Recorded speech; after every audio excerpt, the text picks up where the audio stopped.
कसडोल थाना अंतर्गत ग्राम छरछेद में हुए 12 सितंबर की 4 लोगों की जादू टोने की चपेट में निर्मम हत्या के बाद राजनीतिक पार्टी लगातार एक के बाद एक पीड़ित परिवार से मिलने आ रहे हैं। हत्याकांड में कांग्रेस पार्टी की 7 सदस्यीय जांच टीम पहुंची ग्राम छरछेद और मृतक के परिजनों से भेंट कर पूछताछ कर रहे हैं। घटना में 3 परिवार हुए हैं। आपको बता दें कि निषाद परिवार के प्रदेश अध्यक्ष और गुंडरदेही विधायक कुंवर निषाद ने कहा, भाजपा सरकार पीड़ितों को 10 लाख रुपए सहित परिजनों में 2 लोगों को नौकरी की बात कह रहे हैं जो खाना पूर्ति मात्र है, जबकि समाज 50 लाख मुआवजा सहित 3 परिवार को नौकरी दे। साथ ही विधायक कुंवर सिंह निषाद ने कहा, भाजपा सरकार अगर मांगों को पूरी नहीं करती तो मैं निषाद समाज का प्रदेश अध्यक्ष हूं, कहते उग्र आंदोलन की चेतावनी दी।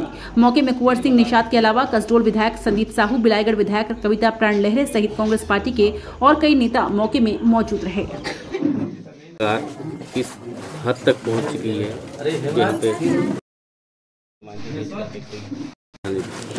हम लोग हमारे शीर्ष नेतृत्व प्रदेश कांग्रेस कमेटी के तत्वाधान में 7 सदस्यीय जो जांच दल छरछेद के जो एक घर के 4 परिवार, अलग अलग 2 बेटियां थीं, उनके जो शादी होकर चली गई थी, मायके आई थी, उनका बेटा और एक छोटा बच्चा, जिनकी निर्मम हत्या कर दी गई पड़ोसियों द्वारा, सिर्फ इसलिए कि टोनही का शक, जो टोनही प्रताड़ना का बना हुआ है नियम कानून, आज के समय में भी लोग इस तरह की हरकत कर रहे हैं कि टोनही कह रहे हैं और निर्मम हत्या कर दे रहे हैं। हम उसकी जांच में आए हैं। परिवार वालों से हमने सुना, जो बच्चियां थीं यहाँ पर मौजूद, साक्ष्य उन्होंने हत्या होते देखा और खुद को संभाला और परिवार के और सदस्यों को बचाया। इस हिसाब से सरकार पूरी तरह से ख़त्म हो चुकी, पूरी कानून व्यवस्था ख़त्म कर दी है। प्रशासन पे लगाम नहीं है। अपराधी कहें या विकृत मानसिकता की लोगों की हिम्मत बढ़ गई है, तरह तरह के यहाँ पर घटना को अंजाम दे रहे हैं। छत्तीसगढ़ प्रदेश एक शांति प्रिय प्रदेश हुआ करता था, आज छत्तीसगढ़ एक अलग रूप में आ गया है इस 8-9 महीने की भारतीय जनता पार्टी की शासन में, सरकार में। और ये छरछेद की घटना हृदय विदारक के साथ साथ प्रदेश में ऐसी कई घटनाएं घट गई जो हृदय विदारक है और हर प्रकार की घटना घट रही है और हम इस सरकार की निंदा करते हैं। मैं तो मुख्यमंत्री जी को कहूँगी कि वही इस्तीफ़ा दे दें, जब वो चला नहीं पा रहे हैं छत्तीसगढ़ को, और होम मिनिस्टर भी इस्तीफ़ा दे दें। उन्होंने अपने कानून व्यवस्था को आज तक नहीं संभाल पाया, एक से एक घटना उनकी घट रही है। हम पूरे निषाद समाज के साथ हैं और उनको जब तक इस परिवार को पूरी तरह से निष्पक्ष न्याय शासन की तरफ से नहीं मिल जाती, तब तक कांग्रेस कमेटी उनके साथ खड़ी रहेगी। इसके लिए भले ही हमको सड़क से लेकर सदन में लड़ाई लड़ने पड़े, हम लड़ेंगे। और जो आरोपी हैं उनको कड़ी से कड़ी सज़ा के साथ आजीवन कारावास की मांग करते हैं और प्रशासन से, पुलिस प्रशासन से और जिला प्रशासन से इस समाज का संरक्षण हम चाहते हैं, जो त्वरित अति आवश्यक है, क्योंकि घर में अब जो सदस्य बचे हैं डरे सहमे हुए लोग हैं, क्योंकि उन लोगों ने नज़र में देखा इस घटना को घटते हुए। तो यहाँ हम प्रशासन से मांगते हैं कि इस परिवार को संरक्षण दे, संरक्षित करें। हमारी जांच रिपोर्ट अब तो तैयार हो गई है, उसे हम जल्द ही हमारे प्रदेश अध्यक्ष जी के समक्ष सौंप देंगे और जब तक न्याय नहीं मिलता तब तक हम लोग लड़ाई लड़ते रहेंगे। परिवार से हम सतत संपर्क बनाए रखेंगे और परिवार के एक एक सदस्य जो बचे हुए हैं अब, उनके संरक्षण, उनके भविष्य के संरक्षण के लिए जब तक शासन ठोस कदम नहीं उठाती तब तक आवाज़ उठाते रहें। टीम पहुंची हुई है, बताएंगे।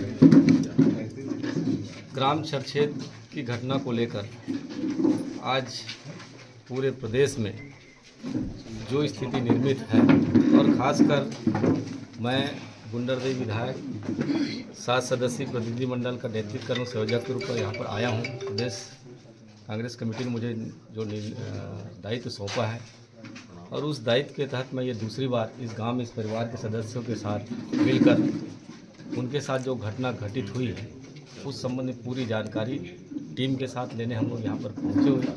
निश्चित ही ये जो घटना जो लोहमर्शक है, क्रूरतम घटना जिसे कहा जाए, ऐसा अपराध और किसी अन्य परिवार के साथ मत हो। इस परिवार को न्याय मिले। जिस शब्द का उपयोग कर तो उन्हीं शब्द के ऊपर ये पूरा खेल हुआ है और उसी के साथ इस परिवार को जो प्रताड़ना मिली है, परिवार के 4 सदस्य गए हैं और केवल सरकार तक ये बात गई है कि इनके परिवार के 4 सदस्य, 3 परिवार के सदस्य खत्म हुए।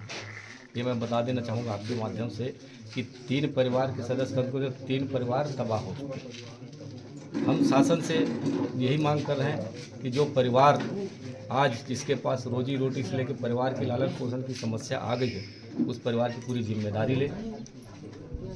यदि एक परिवार का सदस्य कोई खत्म होता है, उसके लिए शासन जब अनुग्रह राशि की घोषणा करती है 10 लाख 20 लाख, यहाँ तो 3 परिवार खत्म हो, तो बराबर इनके परिवार को सम्मान मिले। और हमने सामाजिक स्तर पर 50 लाख रुपए की मांग की परिवार सहायता की, और साथ ही इनके तीनों परिवार जो तबाह हुए, उनके तीनों परिवार के आश्रितों को एक नौकरी मिले, तभी हमारा जो इन परिवार के प्रति जो संघर्ष की लड़ाई है वो पूरा होगा। और उसके न्याय की उम्मीद रखते हैं, और कानूनी रूप से भी हम चाहते हैं कि जिन्होंने अपराध किया है उसे जो कठोरतम सज़ा वो सज़ा मिले, ताकि और दूसरे परिवार के साथ ऐसी अपराध घटित मत हो। ये हम कानून से भी मांग करते हैं, न्याय की उम्मीद करते हैं, और इस सरकार से भी मांग करते हैं। लेकिन अभी तक सरकार जिस हिसाब से अपना खाना पूर्ति की है, 10 लाख रुपए का मुआवजा घोषणा करके और परिवार के आश्रित को 3 साल तक देने के बाद की है जो राशि, तो वो पर्याप्त नहीं है। 3 साल के बाद फिर उनके परिवार क्या करेंगे? तो वो परिवार को जब तक वो संभल नहीं जाते, उस हिसाब से सरकार की उनको सहायता मिलनी चाहिए। उनके तीनों परिवार के आश्रितों को नौकरी मिलनी चाहिए, और जिन्होंने अपराध किया है उसे सज़ा जो कठोरतम हो सके, जो न्याय संगत हो, वो सज़ा मिल जाइए, हम मांग करते हैं। और अभी तो हम एक शांतिपूर्वक यहाँ पर बैठ कर के इनके परिवार से बयान लिए हैं। परिवार का काम हो जाने के बाद यदि सरकार इस ओर आगे नहीं बढ़ती तो ये हो सकता है कि सामाजिक रूप से आंदोलन एक बड़ा रूप, एक विशाल रूप ले सकता है। इसमें पूरी प्रशासनिक व्यवस्था की लापरवाही आएगी, और प्रशासन भी, आज मैं एक विधायक के नाते और प्रदेश होने के अध्यक्ष होने के नाते, विशाल समाज के प्रदेश अध्यक्ष होने के नाते यही उनसे निवेदन भी कर रहा हूँ और आगाह भी कर रहा हूँ कि समाज यदि जब सामने किसी परिवार के संघर्ष की लड़ाई के लिए आता है तो कैसा रूप ले लेता है, इसकी भयावह मंजर हमने बलौदा बाजार कांड को देखा है। तो दोबारा बलौदा बाजार कांड की पुनरावृत्ति मत हो। सरकार